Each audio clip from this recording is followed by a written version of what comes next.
Hello everyone, I'm John Evans. Welcome to another episode of One on One. Most people who watch our newscasts know that I love the game of golf.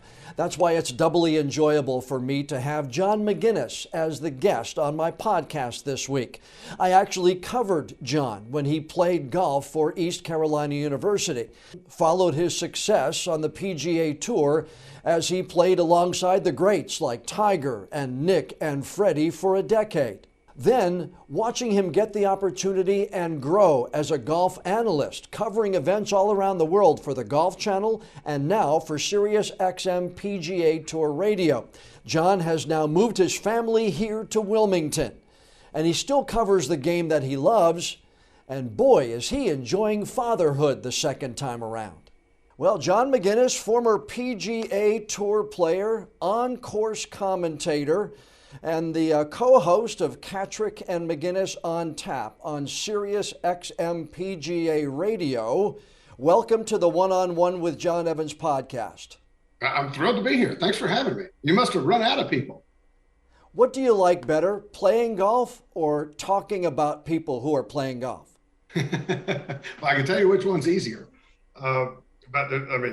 Obviously playing the PGA Tour was a dream from the time I was 10, 12 years old, and getting to realize that dream was fantastic. And I would have liked to have been a little bit better at it. I was at Jim Furyk's house a couple of weeks ago, and boy, I wish I'd practiced that hard. It's a really nice house. But the fact of the matter is, I knew when it was over. I got hurt, and the game started to pass me by a little bit with the speed these kids are generating and the things that they could do. And I actually went and got an insurance license.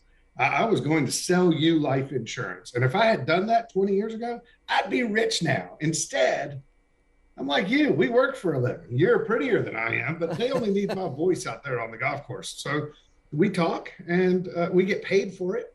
Everybody talks. We manage to get paid for it. I'd say that's pretty good. Do you think that we'll ever see another Tiger Woods? John, you played alongside him. Then you had the chance to watch him grow into the player he was. Will we ever see another one? I don't think so. It was such an incredible confluence of events that happened. If you think about Arnold Palmer, way back in the day, Arnold Palmer came in as the king as TV was becoming a bigger part of our lives.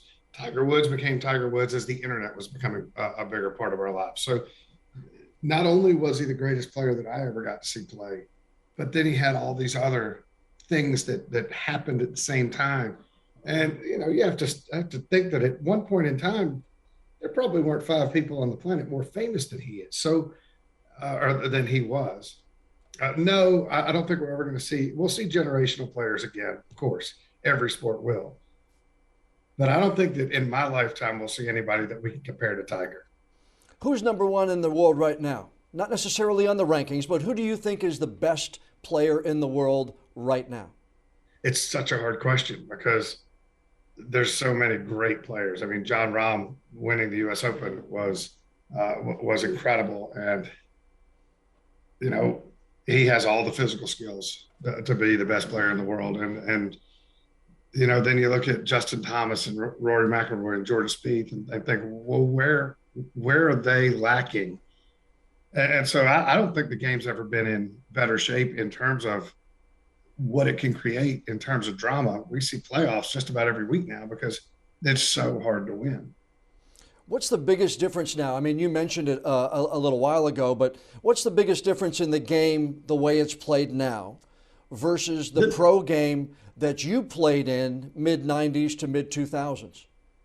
It's the difference between propeller planes and jets. It's that vast. And it's in other sports too. I mean, tennis is probably the sport that has been affected the most by technology just in the style of play, but golf is pretty close behind, and that they're doing things that we never even considered doing in terms of lines that they're taking. But they don't need to ever hit 155-yard 7-iron head high. They don't have the nuanced games that those who came before them did, like Payne Stewart and guys like that were my heroes. And before that, Fuzzy's out there, and of course Jack and Tom Watson, all those guys. They had a different game. These guys bomb it, they hit it as hard as they can, and then they go find it and hit a wedge on the green if they can. And that's just the way that they play. There's nothing. It took me a while, the grumpy old guy. It took me a while to see the beauty in that style of play as well. But I walked every hole at Winged Foot with Bryson DeChambeau when he won the U.S. Open last year, and I mean, it was unreal, the things that I was seeing, flipping wedges into the 520-yard 16th hole, and I thought that's a driver and a hybrid for some of this field, and it's just going to continue to grow every time a PGA Tour player, pick one, loses his card. He's not replaced by another guy like him. He's replaced by a guy who carries it 320 yards. But don't you think, and I've heard you talk about this, the everyman is more excited to see that. The everyman is excited to see it. Okay, you're going to put trees out there 310. I want to see somebody that can take it over the trees 310 instead of somebody that can hit it 260 and bend it around the trees. I agree. I mean, I think it's unrelatable is what makes it so exciting. I mean, we can't even wrap our brain around what they're doing. And in many ways, that's why the LPGA Tour is they get offended when I say this, but it is a more relatable game. I don't understand why that's a negative, but I've been told on the Twitter that that's a negative thing to say. But it is a more relatable game. I can hit it 250 yards like they do. I can't carry it 310. Even the short guys. Brent Snedeker carries it 290. That's really far. Yeah. And he hits it straight. Yeah. And it's not far enough. Yeah. Do you remember the first time you ever picked up a golf club? I don't. I'm the youngest. My brother Philip, who lives in Ogden. He's 2 years older than I am. And I just did whatever he did. And thank God when we were about, I want to say 12 and 10 or 11 and 13, our father came to us and said, you need to pick one this summer. We're not going to play baseball and golf tournaments. You have to pick one. And I was going to do whatever he decided. And when he decided on golf, then that's kind of the summer that I decided I wanted to see how good I could get at it. And, he hasn't led me in the right direction very often in my life. I'm not going to lie to you. But in this particular case, that's one for the last 40 years. Let's see what happens next. Well, I mean, I've known your brother for many, many years when he was the pro up there at Topsail Greens in Hampstead, and you would come down and practice on the areas down there. Why did you go to ECU? I know you went there. I'm going to talk about your creative writing major in a little bit here. But why ECU? Because it was close to home in Durham? No, because I could play. I could have gone somewhere better, but East Carolina at the time played in Duke's tournament, Chapel Hill's tournament, Clemson's tournament, and I couldn't play on any of those teams my freshman year particularly. By my senior year, I could have played on all of them, but I don't think I would have developed that quickly sitting at home. So at East Carolina, I could go and immediately make the top five and travel and go play against Len Matisse and David Duvall and Chris Patton, who won the U.S. Amateur at Clemson, and the list goes on and on. I got to play against those guys immediately. And, oh, by the way, East Carolina had a 6-to-1 girl-to-guy ratio, so it wasn't a hard sell for me either. So there was a different non-golf reason. I got to WCTI in New Bern in 1989. You were already starting to win some tournaments. I remember covering you when you were at ECU because your junior and your senior years, you were just starting to win a lot of these tournaments. And then, if my research is right, after you got out of ECU, you entered a mini tournament and won it. And then your professional career started. At that point in time, were you pretty confident that you were going to be able to make a long-term living playing this game, or was it still, I'm going to see what I can do? No, I had no clue. I turned pro that week because the week before, the week after my last week of college, my last college tournament was the regionals at Yale. The next week was the North Carolina Amateur at Alamance Country Club. I think I shot 18 under. And I think Paul Simpson who's the winningest player in the history of the Carolinas Golf Association, shot 19 under. And I think Steve Osley, who's the pro down at Oak Island, shot 3 under and finished third. Right. You can check the math on that, but it was a very wide margin. And I thought, well, I can't beat Paul Simpson, but he's gonna keep pretending to sell insurance and win all the amateur tournaments. And I went down and turned pro and Sea Trail. I don't even know if Sea Trail is still there. Yeah. And I won $1,800, and I thought I was loaded. And for me, I knew enough people that had tried it and not made it that as long as you have a chip in a chair, to use the poker metaphor, as long as I had enough for the next entry fee, I didn't care how I lived. I was willing to do anything. I didn't care if I slept in my car, which I did. And I didn't care how far it was to the next event. I was going to drive and get there in my Honda Civic. I was willing to do whatever it took. And fortunately, I got into the system very quickly. That was back in the days of Q school. And I got to the finals right out of college. There were just 2 of us that year that got out of college and got to the finals of Q school. That's how different the game was back then. Brett Quigley and myself. Mm-hmm. And so I was part of the system. Even though it was the Hogan Tour and there was no money there, I always felt like I had a place to play. And that was, I think, a big part of it.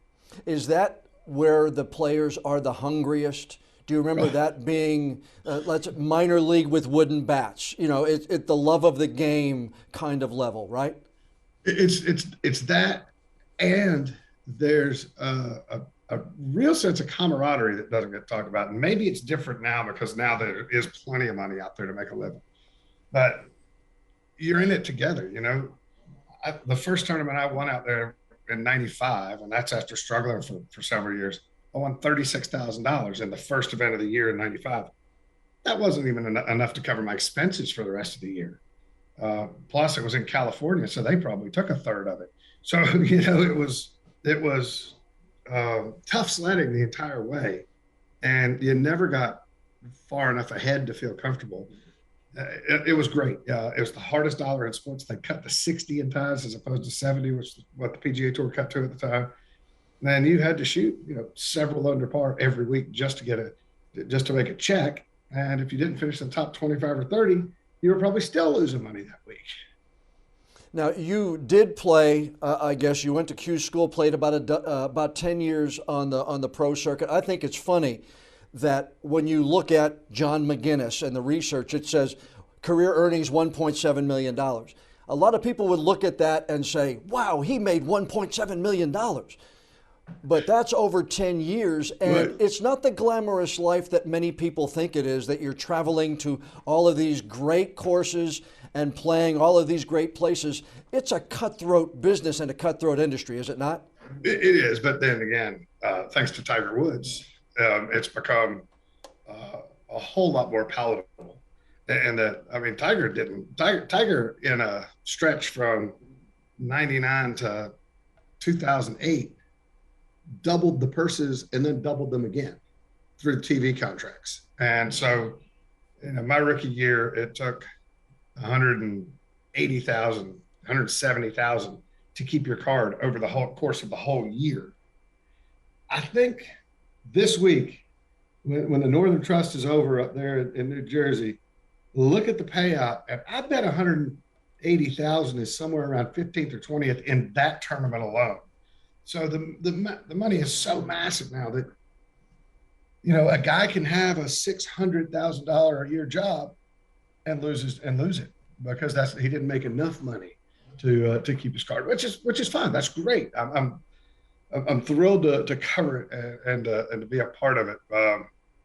But that's just the evolution of things. The beauty of TV, what we're doing here, the interest level, people care, and therefore they get paid. You always, I've heard several interviews, you say you were a talker on the golf course. Oh, yeah. But not everybody is. And No. I've heard you say, again, in some of the other interviews and even some of the podcasts you've been guests on, that you tried to get some people to talk and still they didn't want to have anything to do with you. Is favorite stories? So Barry Williams is a longtime tour caddy. Came out with me 18 years ago. maybe 19 years ago. He's currently caddying for Kevin Tway on the PGA Tour. He lives in Riceville Beach. He also will take you redfish fishing, and he'll fill the boat up. So Barry's a good guy to know. We're playing with Nick Faldo at what's now the Valspar on a Saturday, pretty early. I'm happy with the tee time. Nick probably hadn't had a tee time that early on a Saturday in a long time. And Nick didn't talk. And I looked at Barry on the practice range and said, I'm going to get this guy to talk today. I said, I'm going to get him to talk today. And I'm chattering to him, walking down the first hole and the second hole. And finally on the third hole, I said, hey, Nick, did you ever play in the old J.C. Penney here? Kind of grunted at me. I said, we're a PGA Tour player, LPGA Tour player, team up. Grunted at me. That was kind of it. Kind of gave me the Heisman, and that was it. He just wasn't playing with me anymore. He sped up a little bit, and that was it. Really? Some of the great talkers of my generation, Rocco Mediate. We used to have talking competitions. Chris DeMarco. I covered Chris at the University of Florida when I was down in Gainesville. What a great player, and a nice guy too. Fabulous guy, fun to mess with. So in 2002 at the U.S. Open, I was playing with him on Saturday. And we're standing on the 15th waiting, the big backup. And I nudged Barry again. And I said, watch this. He said, oh, don't do it. I said, Chris, you've been having a pretty good run here. You've got to be top 30 in the world. Something like that, aren't you? And he said, he looked at his caddy. He said, what were we coming in here, 6 or 7? And I started laughing. He said, oh, you're messing with me, aren't you? I said, yeah, I'm messing with you. Inside the made 4 birdies in a row after that. There you go. Inside the ropes, are there strange conversations that you're hearing among these guys? Oh, yeah. You spend that, they're having the same conversations on the golf course if they're friends that you're having with your buddies on the golf course. They're talking about their families, they're talking about restaurants, they're talking about the game last night, all the same things. Because essentially, especially now, these guys don't have any fun off the golf course. They're not allowed to. They're barely allowed to go to dinner with the COVID protocols and all those things. But they, even before that, they ate a lot of lettuce and spent a lot of time in the gym. We didn't do that, I can tell you, back in the 90s. You've been doing the Sirius XM radio thing for quite a while now. How do you and Brian work so well? We like each other, and then we don't like each other, and it's perfect. It's like I spend as much time with him as I do anybody. He's very intelligent. He's a great radio guy. I've learned a lot from him, and we respect each other's point of view. We don't always agree. It's better radio when we don't. We know that, but we have a good time. We do 2 hours every single night, and we get great guests, and we have a lot of goofy fun. But at the end, we know we're talking about a game here. If somebody calls in and wants to talk about politics or something away from the game of golf, they've called the wrong show. There's plenty of places that you can go to get yelled at 4:30 or 5 o'clock in the afternoon on the radio, or just go home. My place is not one of them. When you took the chance in Omaha, I've heard the story that you said you were in Omaha and got the opportunity to fill in. And then you did it in 2004 and got the opportunity to do the rest of the year. Okay, I've got to buckle down. I think I can do this for my next career. When did that kind of play into your mind? Not really ever. Until probably 06. I still thought like everybody, I thought I was going to be able to play. In 04, I got very lucky in that I was hurt. I had surgery on my right elbow, and my agent called and said, do you want to do TV? And I said, God, no, are you kidding me? I don't like those guys. And he said, well, hang on a second. It's Thursday, Friday coverage on USA Network. This is before the Golf Channel got it. And it's from 4 to 6 on Thursday and Friday. So essentially you're going to walk about 6 holes with a group or 7 holes with a group. He said, and the first week is in Dearborn, Michigan, the Senior Players Championship. I can get you in Wednesday night. I can get you out Friday night. They're going to put you up at the Ritz-Carlton and they're going to pay you $5,000. I said, you know what? I think I could fit that in. And that's how it started. The next week was the Buick Open, also in Michigan. And I asked Tiger a terrible question on Friday night, and it got me the job. And I still thought I was going to go back to playing. And in '05, in fact, had 19 tournaments on a medical that I did play because I couldn't afford not to. And at the end of that, it was during that year when it was clear that my game was never going to measure up anymore, that I had to make some decisions. USA Network had already invited me to come back whenever I wanted to.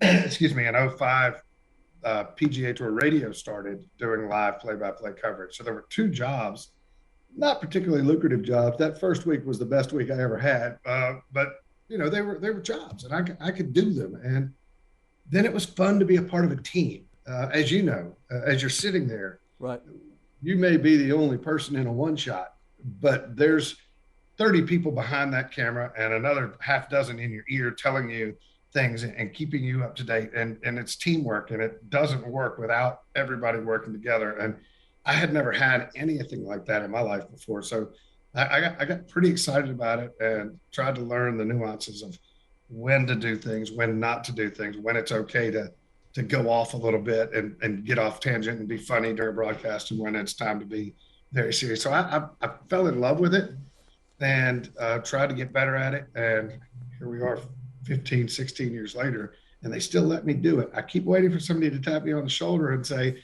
all right, son, now go get a job. But yeah, I don't know what I'm qualified to do. You mentioned that creative writing and oh, by the way, and philosophy from East Carolina. There's not a great big philosophy firm out there willing to hire a 53-year-old guy whose only ability is to not say every third word.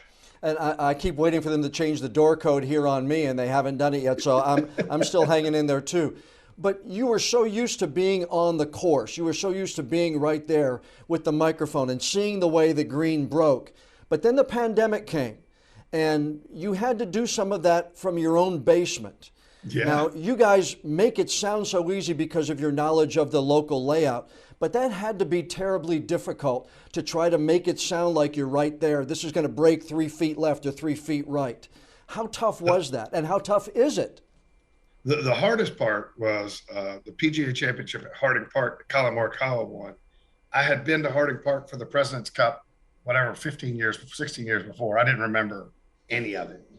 And, I was doing exactly what you're talking about. I'm doing research. I'm looking at the yardage books. I'm looking at the greens books because I had no frame of reference. All the other courses, I've walked, I've been on. So you at least have some sort of memory of it.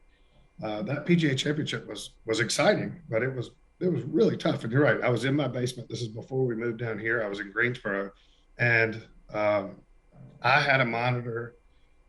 I'm linked. Amazing, the technology, because we had people all over the country. I think there were 6 broadcasters on the call, all from remote locations, all with monitors in front of them at their homes, and managed to pull it off and do it. And that during that same period of time, didn't have any producers in the studio in DC for the radio side of things.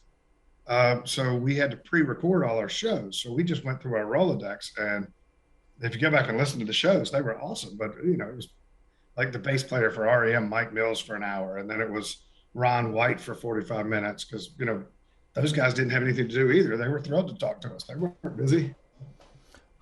Why did you move to Wilmington? I've always wanted to be here. When I first got out of college, my first wife took a job at South, and we lived in Southport. She worked on Bald Head. And so I used to drive up here to play golf just about every day when the Nicklaus course had a trailer as the pro shop at Landfall, and Porter's Neck was just opening, and loved it. And then got married and had a couple of kids and raised them in Greensboro, and loved Greensboro, loved raising kids there, but always wanted to be here. I got remarried, have another child, have a 2-year-old, which is a blast. And I talked her into it.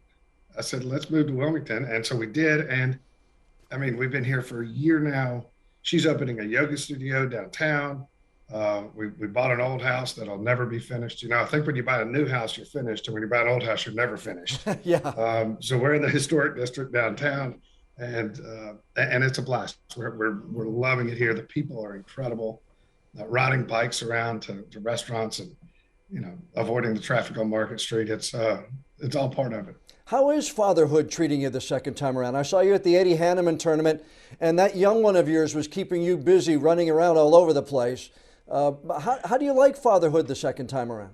It's so different, John, because when the other two were born, I was playing the PGA Tour. I was involved in this very selfish thing that you had to sort of break away from to be a parent. And now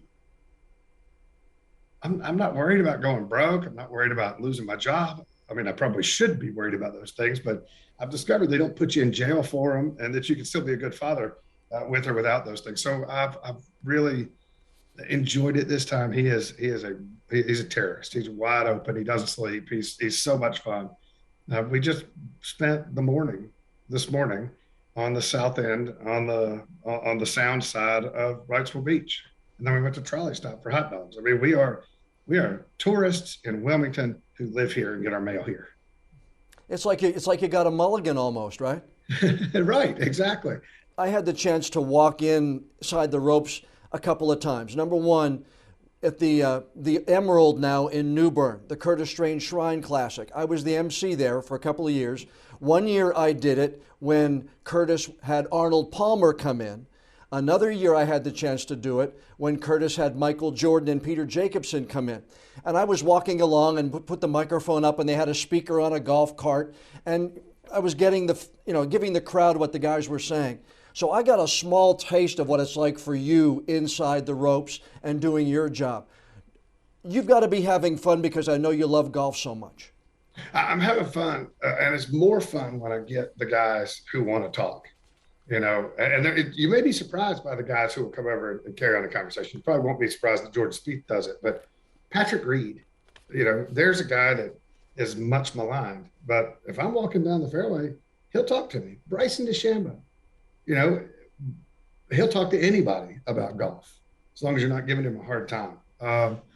DJ, even, who doesn't say a whole lot, will give you a grunt, and I do love it. I try to stay out of the way as much as possible. There's people in my position that walk right down the fairway with the guys, having conversations with them.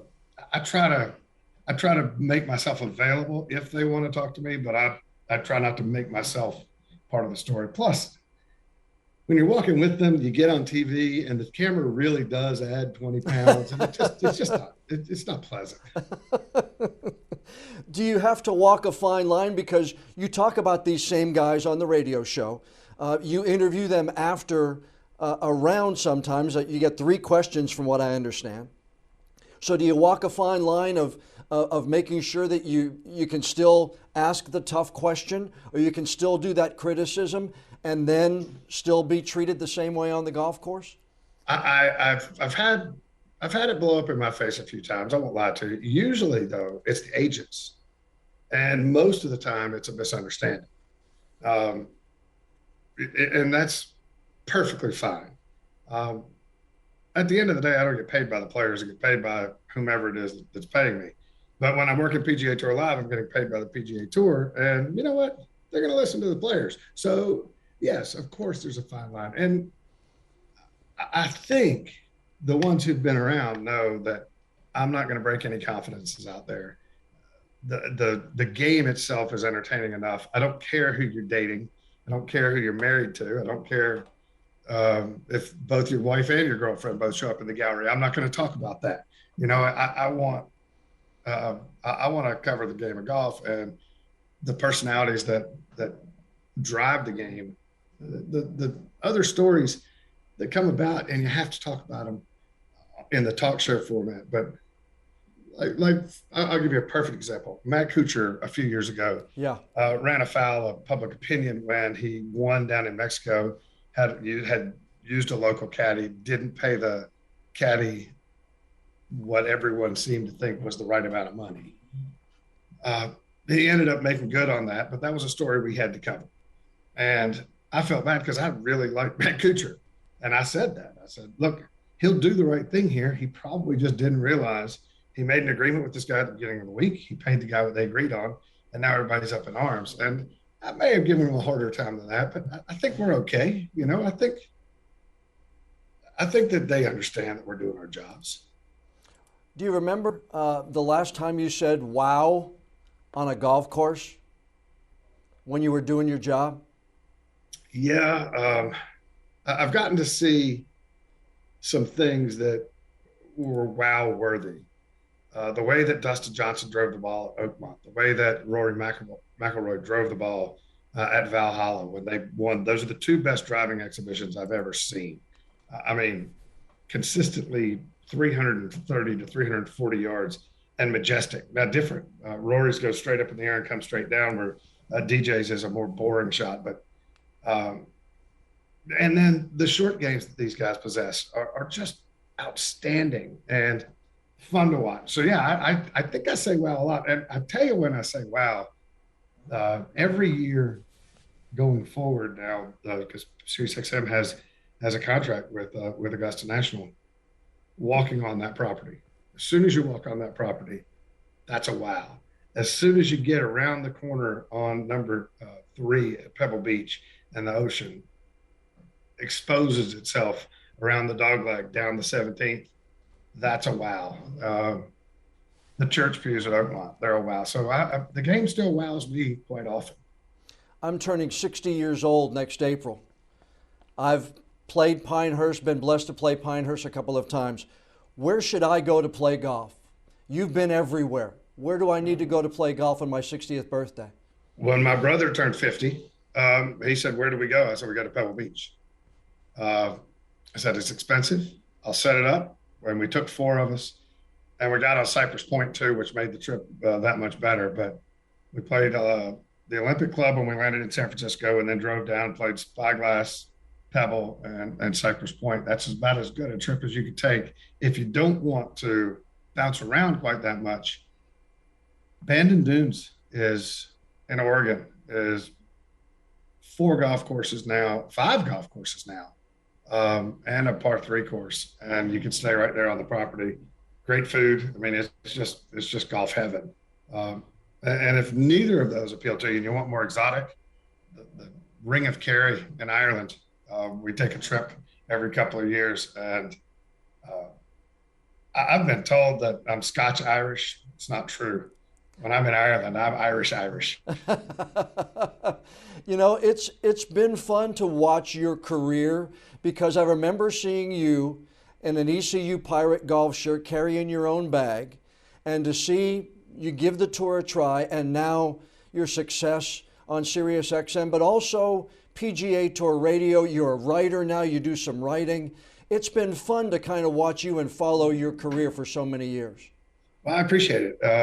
I've been, I think the word blessed is overused sometimes, but I've been blessed, and I've been lucky, and I've been a product of some great environments that I've been in that have allowed me to make some mistakes and to continue on. Kevin Landy, who's the director of communications at the USGA now, was the first guy to hire me. That's the other thing about my business, is it's very small. He was at USA Network back in the day. That first year I made some mistakes, and he set me down and said, you have a chance here to be good at this, but don't screw it up by getting a bad reputation. And he was 100% right. And so, you know, I'm very lucky to have been able to do the things I've been able to do. And you can tell that you really do love the game. You love talking about it. You like people who like golf. I think that's the way I would put, if I had to describe John Maginnes. I think you like people who like golf. True? Absolutely. I think that if you've taken the time to become a proficient golfer, and by that, I don't care what your handicap is, just somebody who understands how to play. Whether or not you can actually still do it or ever could do it is immaterial. I think if you've taken the time, you've done enough looking inward to have some redeeming qualities, because you face your foibles every single time you play this game. And so to be able to face those is at least a stepping stone in character. So the people that I know in this game tend to be people of great character. And who doesn't want to spend time with those guys and gals? Yep.